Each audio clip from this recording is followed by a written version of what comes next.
thank you for giving me the opportunity to talk to you, and I really appreciate the possibility to share some material and to get response and so on from you all. So I'll try to do this. I've never had well, I have had a few lectures on video, but not that many. So I'll just show you my disposition and start. So Bartholomeus Keckerman, he couldn't have been clearer. Early in the first decade of the 17th century, the former professor at the University of Heidelberg lectured at the Gymnasium in Danzig on the nature of historia and displayed his views that historia cannot be a discipline. Historia is not a discipline, and therefore neither a scientia nor a prudentia or an ars. Since every discipline is about common and universal precepts, and therefore about genera and species, but historia is neither about universal things or precepts, nor of universal knowledge, but historia is singular knowledge, restricted and confined to particulars and circumstances about time, places, and persons. So what concept is this? What concept of historia is it? And why does he use such a definition? These lectures on historia were posthumously published in a comparatively short book of 130 pages, which appeared in 1610 under the title De Natura et Proprietatibus Historiae Commentarius, Commentary on the Nature and Properties of History. David Schumann, a former pupil and now the editor of Keckerman's work, wrote in his preface that, quote, the most illustrious Bartholomeus Keckerman often warned me and his other private listeners that so far the nature of historia had not been assessed and treated adequately. Schumann asked him then energetically to communicate his view in private, which he did a few years before he died. In the very beginning of his book, Keckerman refers to a massive anthology consisting of more than 1,800 pages in 2 volumes on the art of history, Artis Historicae Penus, Treasury of the Historical Art. In the preface, the editor Johann Wolf challenged the Count of Württemberg, Prince Frederick, to read and learn even more from history, and to this end, this anthology would be convenient for him. Keckerman, he didn't want to knock away the book from the hands of his private pupils, and he let them read the anthology, since he wrote, there are themes which are desirable in all these authors, especially if you look for method to handle or read history skillfully and usefully, end of quote. But he was disappointed, and the commentary is a reaction to this anthology. Keckerman, he reacted against the conventional wisdom that history is the teacher of life, Historia Magistra Vitae, not because it was wrong, but because it was too narrow. Greek historia concepts, such as the Herodotean and the Aristotelian, seem not to be chronological at all. We will come back to this later. The anthology contained influential monographs on historia, well-known and authoritative scholars. Among the 18 were Patricius, Montanus, Balbinus, Morzillus, Viperanus, Robertellus, Chytreus, Grenier, Swinger, and above all, Jean Baudin, whose work introduces the whole anthology and is even pre-notified on the title page. Keckerman, he lectured in opposition to these authors and castigated not the least one, the last predecessor, Baudin, who had begun to win his fame for his treatise already in 1566, Methodus ad facilem historiarum cognitionem, method toward an easy knowledge of histories, sometimes characterized as his methodology of studying history and sometimes even his philosophy of history. So what do we have here? The answer I would suggest has to do with changing concepts, and it is condensed in the title of this very lecture.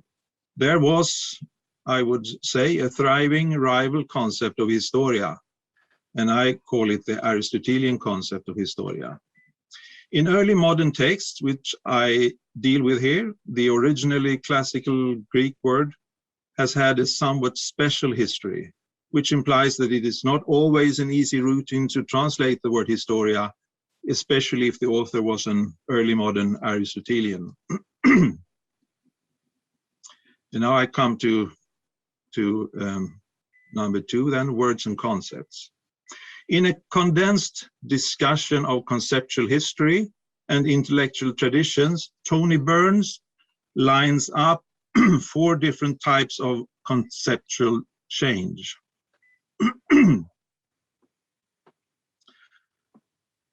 Firstly, we have what is called conceptual innovation in a linguistic community, where the concept itself at a certain time might not exist, but because of various reasons is underway and comes into existence through an association with a word, or, as in the case for Burns, with the natural law. The 2 Greek concepts are put together, physis and nomos.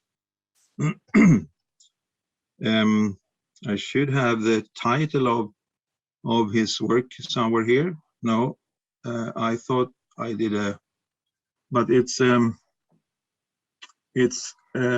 his book on Aristotle and natural law. I have it here, but I don't want to go and get it right now. Secondly, he mentions another type of conceptual formation where we have a concept in a linguistic community, but not a certain word for it, but a description, which sooner or later probably gets a designation through a certain word. Thirdly, there might be a change from one concept to another. The prior one might be outdated and a new one takes its place. And this change is connected to Thomas S. Kuhn, as you know. It's radical, discontinuous, and revolutionary in a sense. The 4th type is accurately described as a counterexample to the 3rd. It is then organic, continuous, and evolutionary. A conceptual change occurs during perhaps a long time within the same linguistic community, where the linguistic expression is changed to mean something partly different, but it could also be said to be roughly similar. Burns also refers to Gunnell about the important difference of changes, on the one hand in a concept, and on the other hand changes from a concept to another. So what do we have then in the case of historia? Well, my suggestion is that this conceptual journey does not really fit the 4-fold summary told by Burns, and hopefully, well, further research by classical philologists will sort things out. According to the standard definition, though, it is a homonym, since it is basically the same word, but with at least 2 distinct meanings in early modern texts. My hypothesis is that there was probably just one relatively coherent Jonic concept of historia in the 5th century before Christ, before and during the lifetime of Herodotus. Then the meaning of the concept seems to have been more specific in the usage of Aristotle and his disciples. And in the Hellenistic Greek linguistic community, it changed organically, and similarly, and perhaps even more, as a Greek loanword in the increasingly more uniform Latin linguistic community. There it went through changes, or had already changed its meaning from the more original meaning to the modern one. In that context, the concept finally became more temporal and chronological, at least in later reception of texts by, for instance, Cicero and Quintilian. Much later, in the Renaissance, or even perhaps earlier during a prior Renaissance, the old concept or the old naming of the concept had a rebirth through the translations and interpretations of Aristotle's literary corpus. So dealing with the word historia, I would suggest we have a manifold combination, or at least twofold, but more than two, a combination of the examples put forward by Burns. At first, we have an organic and continuous change within a concept in the Greek linguistic community, which is completed in the Latin community, and even more in the later early modern reception of it. The change within the same concept leads from an atemporal concept to a temporal one. And I think that the necessity of causes in Ars Politica is responsible here. However, in the early modern period, we also have a rebirth and a reactivation of the more etymologically original concept, which nevertheless have differences of meaning within it as well. So I suggest that in the early modern period, with a rebirth of classical scholarship, we end up with two widely different concepts, in which at least the reactivated one have wide differences within itself. Most likely it's more complicated than this, but with this formal description, I only want to show a perhaps somewhat more complicated combination of an organic conceptual change on the one hand, and on the other hand, of possibly several reactivations of both the original and later versions of the Greek concept. There ought to be parallels or similar examples of this. All in all, in this case with Historia, the result has been at least two basic concepts which are prevalent in early modern texts. These semantically flexible homonyms have caused some confusion in our understanding of several early modern texts, as well as context. And my intention with this lecture is to document, illustrate, and reinterpret the reactivated concept and hopefully inspire to further research, since the consequences seem not to be insignificant for our understanding of quite a few areas in early modern intellectual research. So now to definitions and propositions.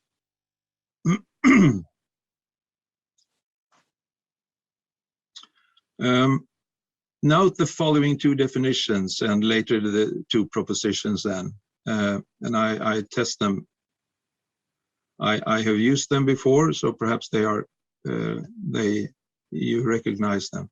The Ciceronian concept of history is a chronological narrative about acts and events, which normally follow in a causally sequential and therefore chronological order. I will also call it the chronological concept of history, and it refers to practical philosophy. The Aristotelian concept, in its turn, of historia is an chronological description of experiential and factual particulars, that is, knowledge about facts, events, and examples. I will also call this the chronological concept of history.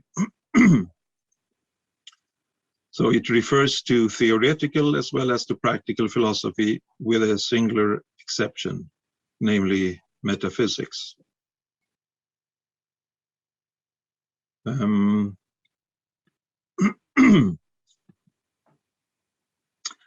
here are two propositions. The Aristotelian concept of historia coexists during the early modern era with the Ciceronian concept of history.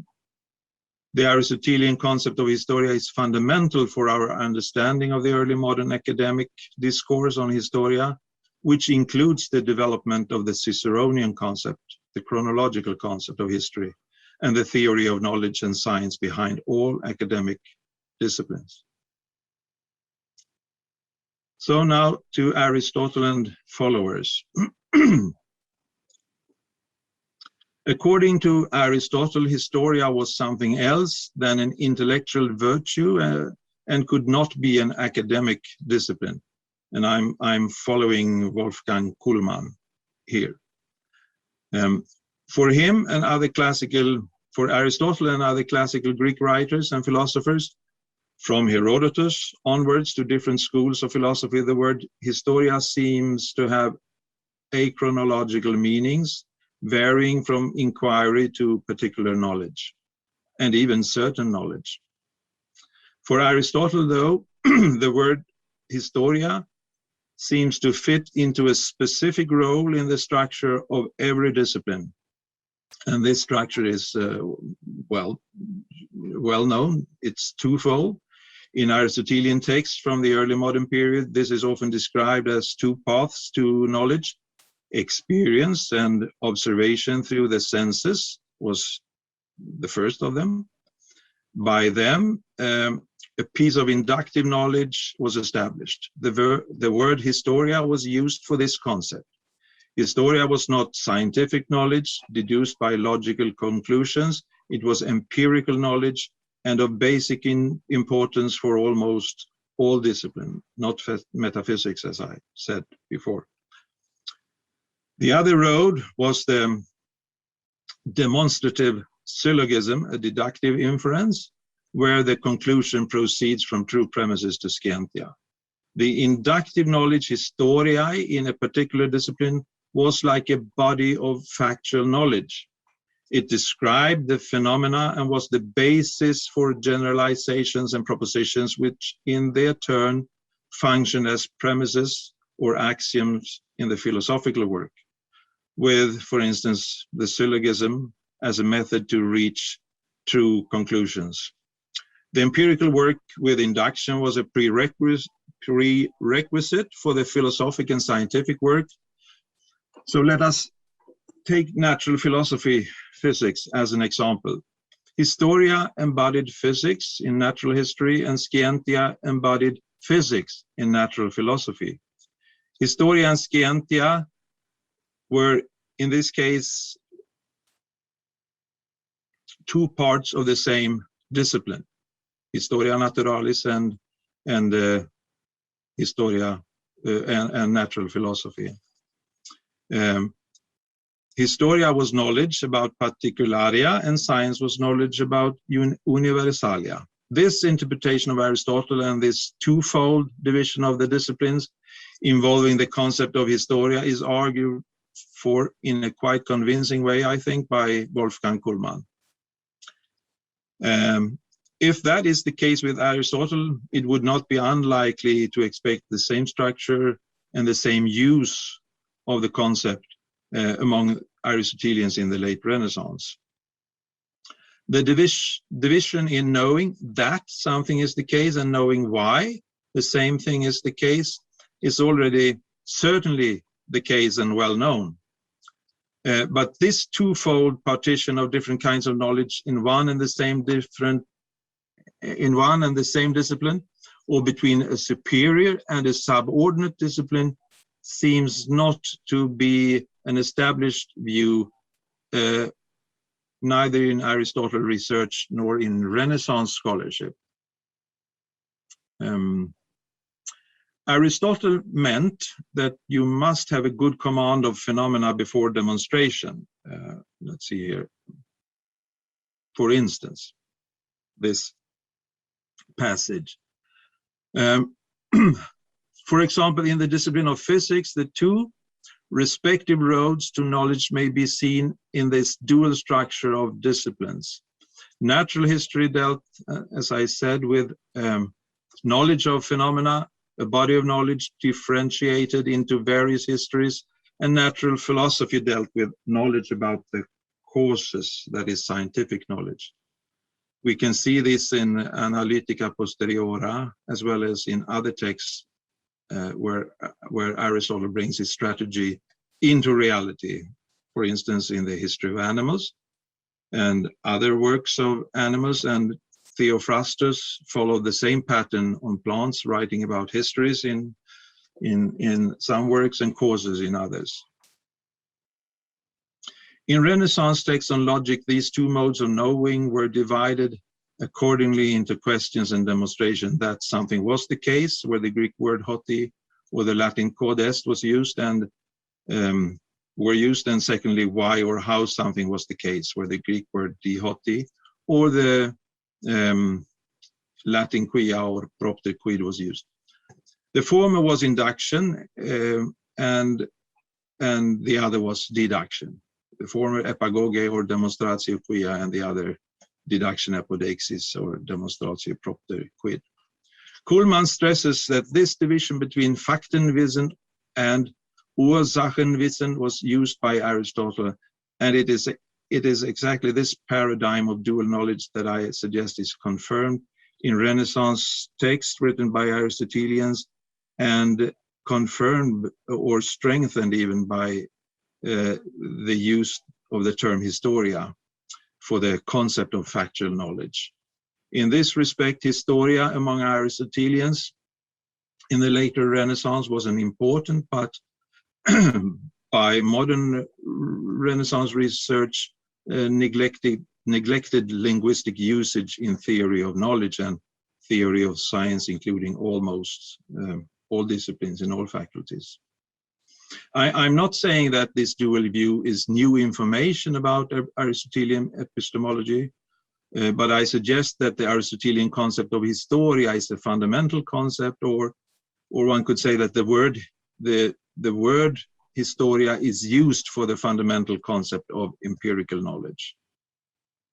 Leading scholars in the early modern Aristotelian Renaissance turned back to Aristotle even in this regard, and I give you just one, but there could be, of course, many more, but I give you one quotation from Jacobus Savarella, and you can look at that at the same time as I continue.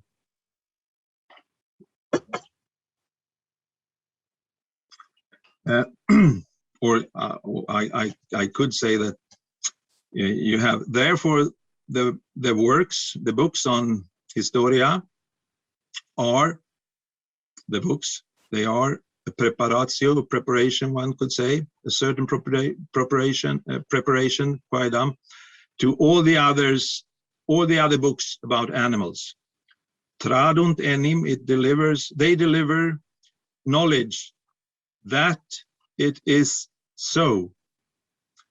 Other, let's say, truly following causes of these things declare and teach why, or the cause. Therefore, these rightly was called historici. Then the others non-historici, but they should rather be called scientific, one could say, but scientiales. So I didn't leave you with a Latin quotation nevertheless. This insight, and I hope you don't mind if I call it insight, but I don't want to sound cocksure, that historia signifies the Aristotelian epistemological concept of empirical facts, has exciting consequences, such as a strong explanatory force and new avenues for further research, and I will come to that now. And now we are at the fifth passage, some consequences and work to be done. More than 40 years ago, Charles Schmidt pointed out that much work remained to be done about the neglected Aristotelian tradition, quote, before our picture will be anything but cloudy and vague, end of quote, and that there are, quote, many yet unillumined corners, end of quote. And I would humbly like to suggest a few. The first one is both for classical scholars and early modern scholars then. And let's see. Oh, that was a little bit too early. Okay. The first corner Greek, Roman, and early modern concepts. What about concepts or variations in perhaps basically one and the same historia concept in Homer, Herodotus, Thucydides, Aristotle, and other Greek authors? What about the Romans? What about early modern scholars and writers of various kinds? Where do we have a plurality of concepts, and where do we have tolerable variations of basically the same concept? Homer uses the word histor in the meaning of eyewitness.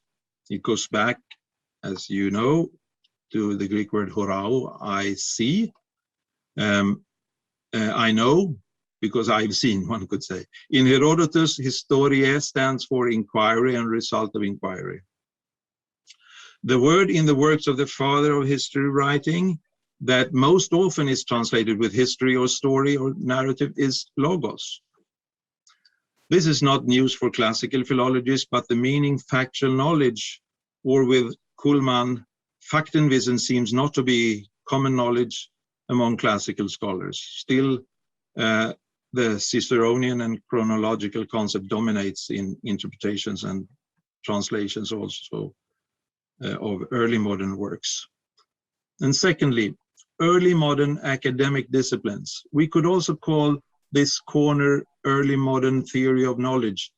The second consequence that needs to be further investigated is that historiae were indispensable for all four faculties. Historiae functioned like storehouses of inductive knowledge and was even sometimes looked upon as a faculty in its own right.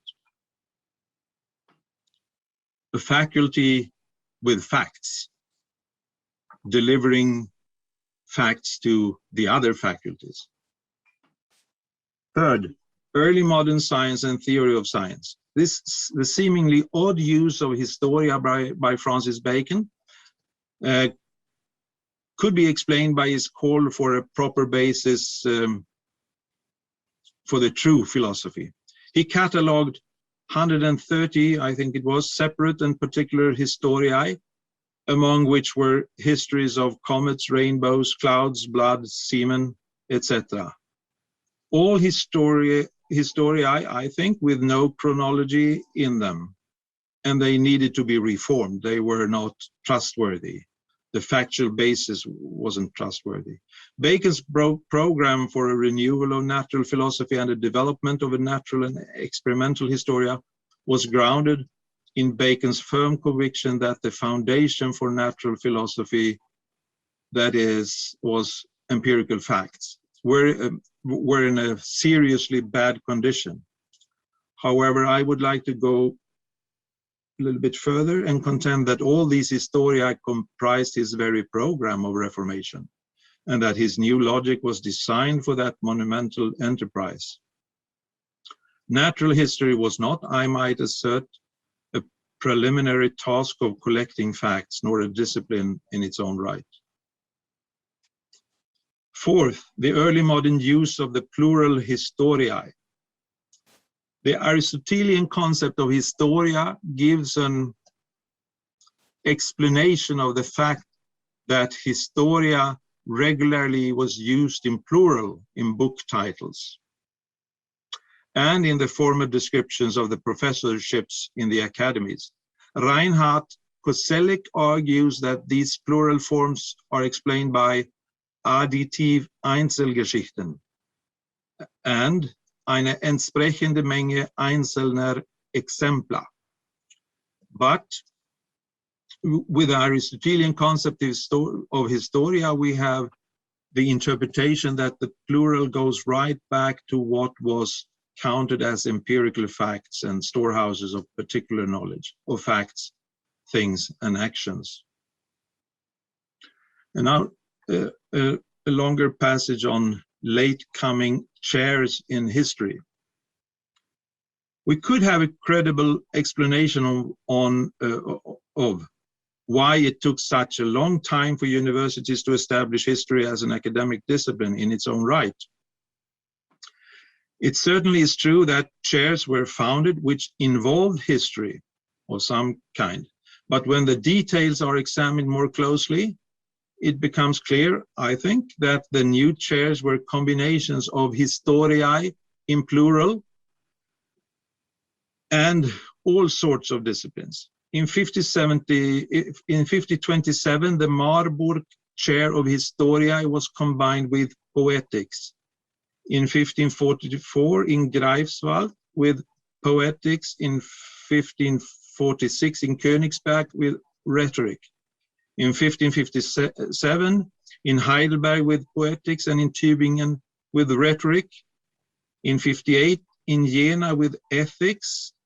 In 1564, in Rostock, with poetics. In Leuven, the combination was with mathematics, and in Leiden's Lipsius, and his famous chair in history, he had the title Professio Historiarum et Jurisprudentiae. What about the chairs in Oxford, 1622, and Cambridge in 1627 then? Defending the thesis that the curriculum was quintessentially humanistic in nature and not, quote, a relic of medieval scholasticism, end of quote, Mordecai Feingold exposes in his survey over the humanities of Oxford University this hitherto unsolved contradiction about the academic discipline of history. Referring to Donald R. Kelly's chapter, The Theory of History, in the Cambridge History of Renaissance Philosophy, Feingold spells out the paradox in stating that history on the one hand was, quote, the single most important humanistic discipline, end of quote. Still, the discipline had, on the other hand, as Feingold quotes from John P. Kenyon, the history man, quote, no foothold in higher education, end of quote.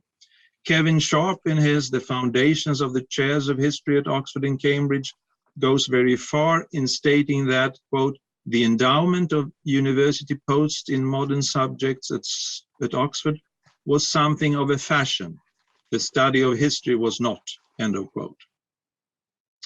The picture painted by Sharp and others give the impression that the universities delayed on purpose the modern discipline of history in spite of the great interest among students, colleagues, tutors, and perhaps foremost the official state authorities.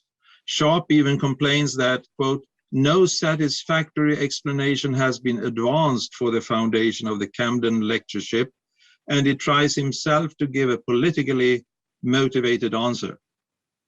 Furthermore, Christopher Hill sees an antagonism between the conservative universities and the Puritans, who promoted modern disciplines. Here I propose that the Aristotelian concept of historia could be helpful and that antiquarianism originally was a quest for useful knowledge from superior antique cultures and not just a devout taste for antiquities per se. The universities were basically Aristotelian institutions which could explain the antagonism that history could ever be an academic subject. For an Aristotelian, it was, or let's say for an Orthodox Aristotelian, it was simply a category mistake. Ars Historica. There are some crucial problems in the efforts to define the early modern genre Ars Historica, I think. To begin with, I have not found a satisfying explanation of the concept itself, Ars Historica. Why was it called so? And why sometimes the plural, artes historicae. Secondly, there is no real explanation of the variation of style and content in these early modern writings. They are not homogeneous at all. John L. Brown comes close to a definition in his reference to Lenglet du Fresnoy. And here we have the next slide.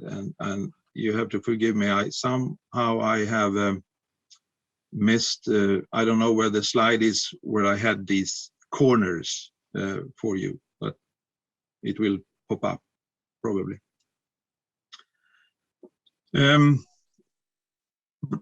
Brown, he writes, the first is composed. I should say that from Lenglet's from this Frenchman de Fresnoy, he got that the genre, or he used that the genre has been divided into 3 classes. I quote Brown now. The first group is composed of those which consist largely of commonplaces gathered from various historians. A second and extremely numerous group is made up of abridgment of universal history for the use of those beginning its study. And the third and most important class includes those works which try to set up some sort of historical method, some means of studying and evaluating historical phenomena. De Fresnoy lists the Methodist as the most important of this class.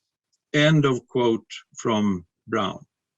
This division seems reasonable, but it is interesting for my purpose to note here that almost anything that has to do with historia is incorporated into the genre ars historica, irrespective of its variation of content.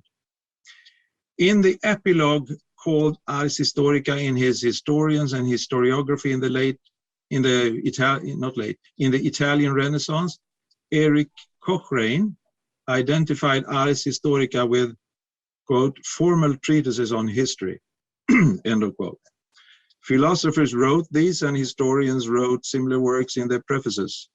Cochrane has obviously a much more restricted definition than Brown, but still he counted laudatory orations to the genre. Patricius' dialogues on Historia seems to be hailed as the culmination in Italy, etc. Anthony Grafton includes almost anything theoretical on history in the genre, which he also calls Artes Historicae.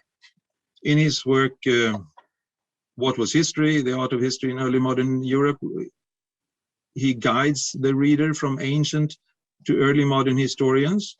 The genre is traced to classical authors and said to have reached its canonical form in the late 16th century when the editor Wolff published his anthology Artis Historicae Pennis, which we heard before. But so far, I have not seen any systematic account based on reading and analysis of what these early modern authors actually wanted to say.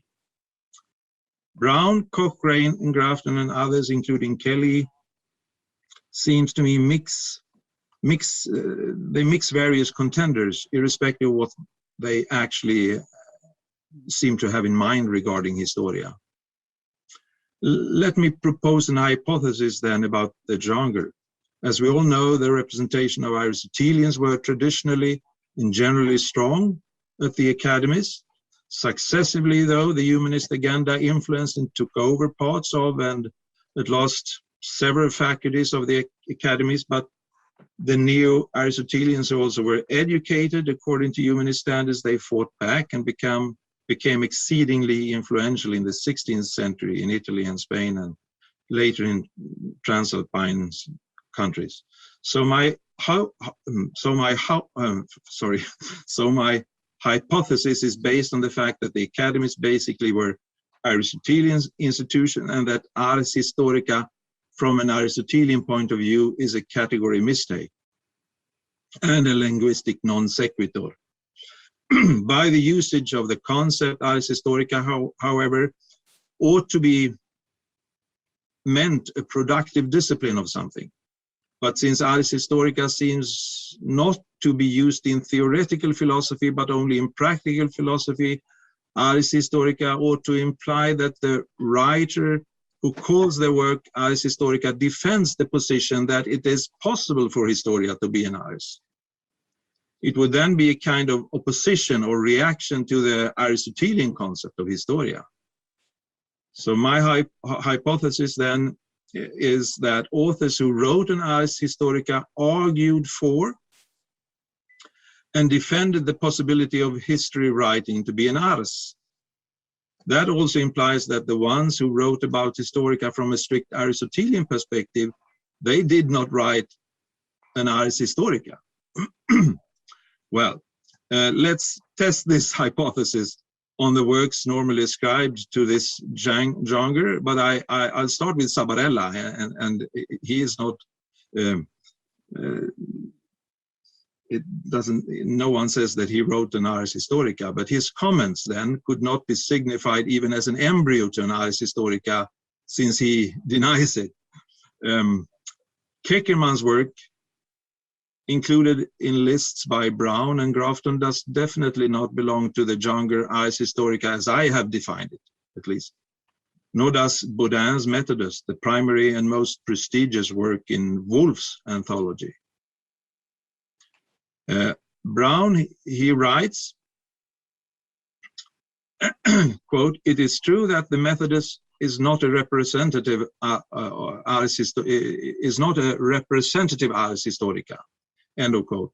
And Grafton comments on criticism of Baudin's work and even calls his Methodus that messy, mistitled masterpiece of historical geography, end of quote. But in the light of the Aristotelian concept of historia, the title of Baudin's work is fully understandable, since, as I argue, the Methodus of Baudin isn't really about chronological history writing or so. The book is about picking up knowledge in texts and about ordering this knowledge. The word historia in conjunction with Methodus announces the method to gather, order, and publicly show knowledge in a specific area. The step from particular knowledge to absolute knowledge, scientia, was, following Aristotle, to generalize and incorporate causes. Baudin, he took that step, but in the framework of natural history. Thereby, he incurred criticism by more consistent Aristotelians, such as Keckermann. He referred to Aristotle, Theophrast, and Pliny the Elder, but mixed historiae with causae. Baudin is known for the tripartite division of historiae, historia humana, historia naturalis, and historia divina, and he was open for a fourth one, historia mathematica. But with historiae, he seemed to mean factual knowledge, and this division was, I think, Baudin's suggestion on how to order all these facts. It was Baudin's management of the overload of knowledge. Historia was, he said, inventrix as well as conservatrix to all disciplines, and had the function of a thesaurus for all of them. His work was not a defense of the possibility of Ars Historica, I would say. Patricius' dialogues, De Legendae Scribendaeque Historiae Ratione, the culmination of the genre, according to Cochrane, cannot, at least reasonably, be counted as a defense for the discipline of Ars Historica. In the first basic dialogue, De Historia, Patricius, in the name of himself, brings forward the complexity of the meaning of the word historia, and with biting irony criticizes the simplified Ciceronian definition to which his dialogue partners Gigantius and Bidernutius adhere. In the second dialogue, De Historia Diversitate, Patricius even makes a distinction between historici and philosophy and the different kinds of knowledge they are working with. He defines historia as rerum per sensus facta comprehensio. In the third dialogue, De Historia Definizione, the historiae definition historia is placed on an equal footing as memoria. In the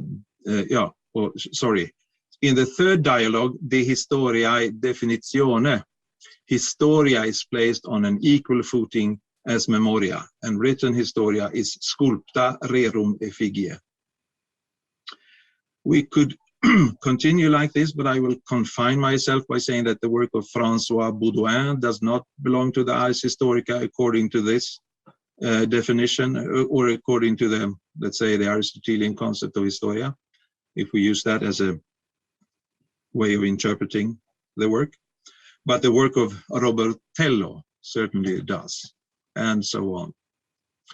There is a quite reliable rule of thumb, I think, here. Those who call their works Ars Historica, they have written an Ars Historica, that they have written a defense that historia can be an Ars, and their works belong to that genre.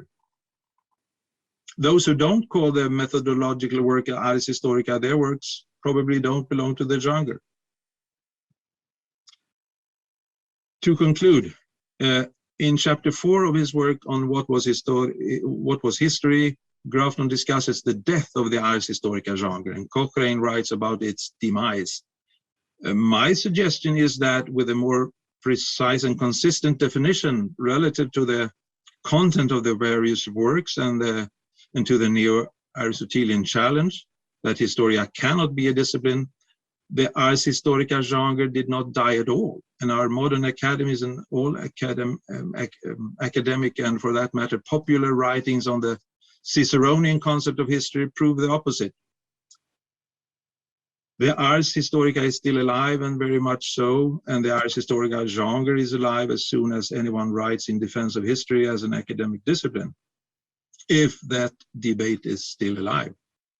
And now just a few short words on the Loci Method. I would suggest that we have here a different perspective on the Loci Method, which was implied by Keckerman and used by Boudin in his work on historia, or at least in his teaching on how to do it.